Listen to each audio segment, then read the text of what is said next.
Olá pessoal, muito boa tarde, graça e paz. Estamos aqui para dar continuidade à nossa série de vídeos da primeira quinzena literária da edificação na fé, onde eu sempre compartilho com vocês alguma obra que foi edificante para a minha vida. E no caso, nessa primeira quinzena literária, nós estamos compartilhando, em resumo, essa obra aqui do pastor David Jeremias, Derrotando os Gigantes da Sua Vida, da editora Vida. Nós já compartilhamos aí 6 vídeos da culpa. Se você ainda não acompanhou os outros vídeos da série, os outros 6 vídeos da série, dá uma olhada lá na playlist do canal do YouTube, ou então dá uma olhada aí no link correspondente no grupo do WhatsApp. Então hoje nós estamos aqui para falar sobre esse gigante, o gigante da culpa, e como proteger-se dele. E nós não temos 2 nem 3 exemplos aí de pessoas que tiveram de lidar, mas o pastor David Jeremias nos traz apenas uma que é suficiente, que é do Robert. Ele era um rapaz de origem muito pobre, mas tinha uma carreira de velocista muito promissora, né? Ele acabou se envolvendo num roubo seguido de morte, e isso acabou atrapalhando a vida dele por completo, porque ele não contou isso para ninguém. Na realidade, ele queria apenas pegar o dinheiro do dono de uma loja num galpão, só que quando ele foi fazer o roubo, o dono do galpão estava lá e acabou surpreendendo no ato do furto, e ele, desesperado, com um taco de beisebol, acabou acertando a cabeça do dono da loja com um golpe, e o dono da loja veio a falecer. Ele fugiu e ninguém ficou sabendo daquilo que ele tinha feito, daquele assassinato que ele tinha cometido. Ele guardou isso com ele, isso foi o corroendo por dentro, atrapalhou em seus estudos. Ele não conseguiu terminar os seus estudos, não conseguiu ir bem na carreira de velocista, acabou casando, construindo família, arrumando um outro trabalho, mas ele sempre vivia com a culpa daquele assassinato na sua mente, porque ele não tinha confessado isso para ninguém e vivia escravizado na sua mente por aquela culpa. Até que então ele se envolveu para tentar minimizar a dor. Ele acabou se envolvendo no alcoolismo, e já muito angustiado, a ponto de dar cabo da sua vida, ele decidiu comparecer a uma delegacia de polícia e confessar aquele assassinato depois de muitos e muitos anos.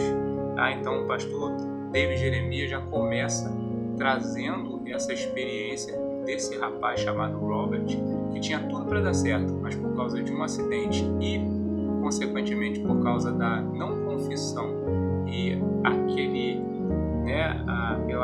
hábito de guardar só para ele, ele acabou carregando esse peso de culpa, e isso acabou com a sua vida, né? E ele cita o episódio lamentável que a gente conhece muito bem do rei Davi, né? Como Davi estava no palácio, na época em que os reis saíam à guerra, ele estava no palácio, e quando ele chega no alpendre, né, na parte alta, na sacada do seu palácio, ele acaba avistando a mulher de Urias, Betseba, e ele então a deseja, a cobiça, toma a mulher de Urias para si, tem relação com ela, e depois ele começa a criar uma estratégia para não ser descoberto nesse seu crime de adultério.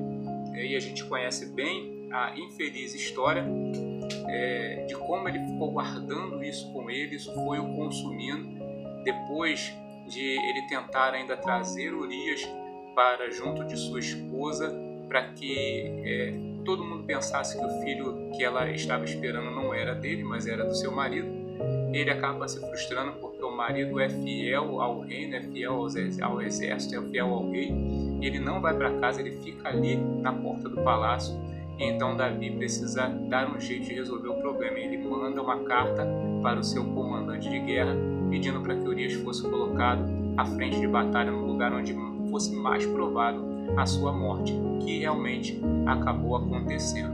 E Davi então pega a mulher de Urias para si e fica quieto a respeito daquele episódio todo. Isso foi consumindo, e o pastor David Jeremias acaba dizendo que há registro, dois registros pelo menos muito graves desse episódio, né, desse problema que a alma de Davi, do rei Davi, enfrentou, que foram os Salmos 32 e o Salmo 51. E acaba chamando nossa atenção para a importância de fazer a leitura desses dois salmos, desses dois registros, na ordem decrescente. Primeiro o Salmo 51 e depois o Salmo 32. E aí a gente vê que o Salmo 51 revela essa culpa excruciante que havia em Davi, e o Salmo 32 mostra a resolução e a renovação dele.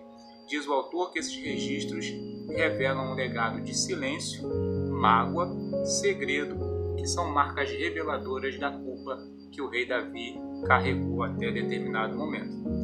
E aí, o pastor David Jeremias acaba trazendo esses registros, né, da agonia da culpa que Davi vivenciou no Salmo 32. O primeiro ponto da agonia da culpa é o silêncio de Davi, registrado em Salmo 32, verso 3.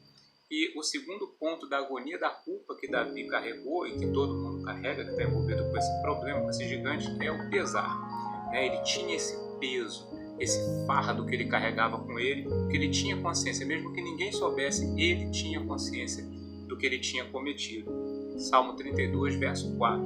E ele precisou ficar guardando esse segredo com ele para o resto da vida. E aí não adianta, né? Mesmo que ele ficasse guardando para ele, assim como aconteceu com Robert, ele tinha sempre aquela situação pesarosa dentro do seu coração, e Deus acaba trazendo isso à tona usando o profeta Natan. E aí a gente vê a acusação da culpa chegando ao seu ponto máximo, ao ponto de que Davi não consegue mais segurar, assim como Robert não conseguiu segurar. Isso fica registrado em 2 Samuel 12, versículos do 1 ao 7. E o autor desse livro descreve a forma estratégica que Deus usa para descobrir o segredo de Davi.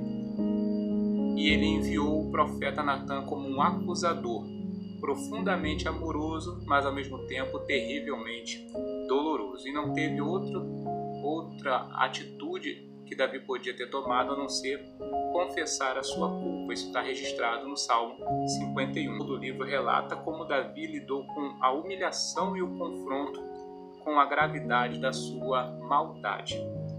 Primeiro, ele assumiu total responsabilidade do pecado. Segundo, ele reconheceu a gravidade do seu pecado, porque ele viu que ele havia cometido uma transgressão. Essa transgressão levou ele a manifestar uma iniquidade que fez ele dar luz ao pecado, e o pecado, uma vez consumado, gerou o mal, que foi a morte de Urias, a destruição do casamento de Urias, a situação complicada que Betseba passou a enfrentar, a perda do filho e a morte espiritual, principalmente de Davi. Então, terceiro ponto, após ele assumir total responsabilidade do pecado e reconhecer a gravidade do seu pecado, ele se dirigiu e confessou-se a Deus. E isso fica registrado no Salmo 51. E aí, por último, o pastor David Jeremias coloca a resposta para a culpa que Davi havia carregado com ele durante todo o tempo e agora confessa diante de Deus. Salmo 51, versos do 2 ao 12. Ao confessar esse pecado e ao se livrar do peso da culpa, do gigante da culpa que o acompanhava, ele recebe a eliminação do pecado, ele é restaurado na sua alegria, ele é renovado na sua comunhão. As três coisas que Davi pediu com bastante ênfase a Deus, Deus então concedeu a Davi, embora ele tenha de ter lidado com todas as consequências daquele seu ato. Então aqui o pastor David Jeremias traz de uma maneira bem rápida esse gigante, que é o gigante da culpa, que é o inimigo silencioso, mas que pode fazer a vida de uma pessoa definhar, assim como a do Robert definhou, assim como a do próprio rei Davi definhou, até que ele então confessou diante de Deus e buscou em Deus a sua remissão, a sua purificação. Que assim nós possamos fazer também, nós apresentemos diante de Deus tudo aquilo que nós percebemos que é a causadora aí, né, da entrada desse gigante nas nossas vidas, que é o gigante da culpa.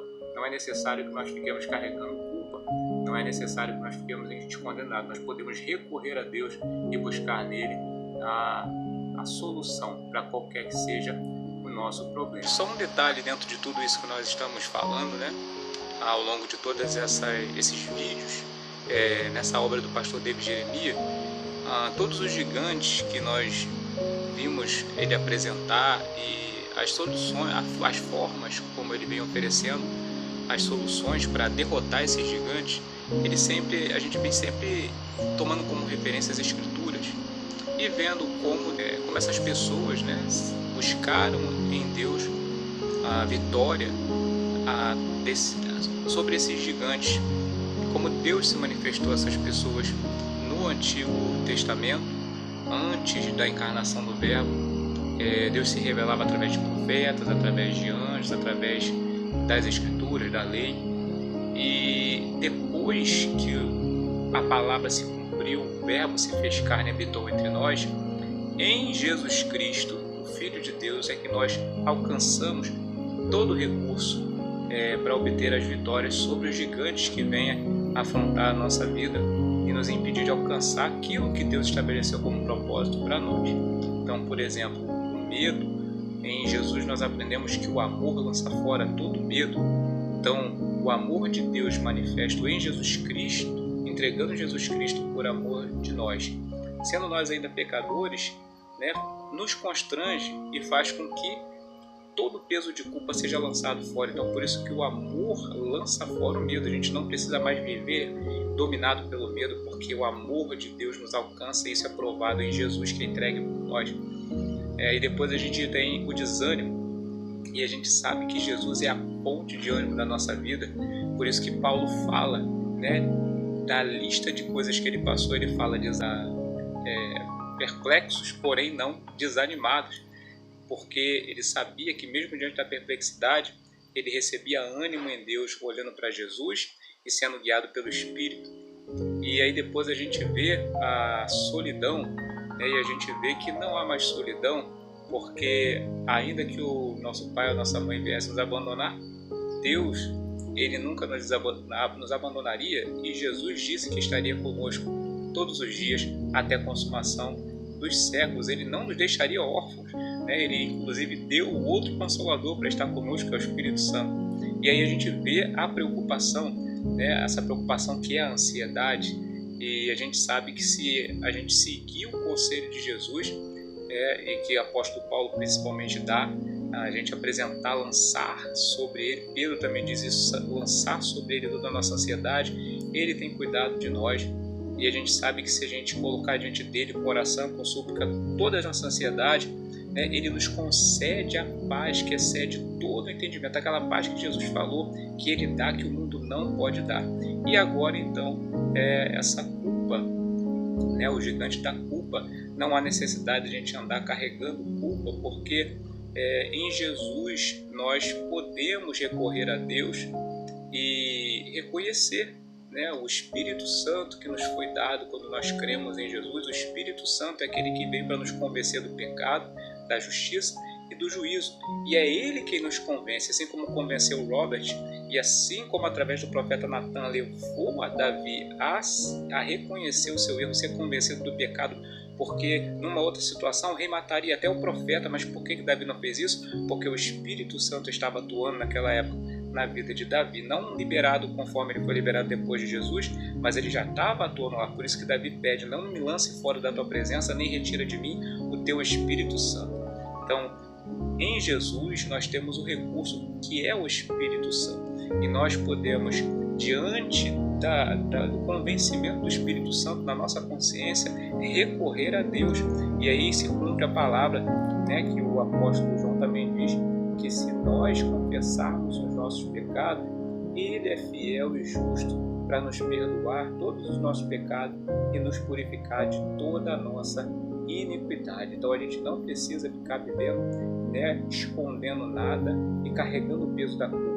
A gente pode olhar para Jesus, como o autor e consumador da nossa fé, como aquele que nos dá acesso direto ao Pai, como aquele que é o nosso fiel advogado, que recorre por tudo. Ele foi tentado como nós, ele sabe da nossa fragilidade, ele intercede diante do Pai por nós, e o Espírito Santo pode vir até nós e trabalhar em nossas vidas, retirando esse peso de culpa, essa acusação, essa condenação, nos renovar, nos purificar, e nós podemos seguir avante, né? Não sucumbindo, não definhando na vida, mas sendo renovados, sendo restaurados por Deus.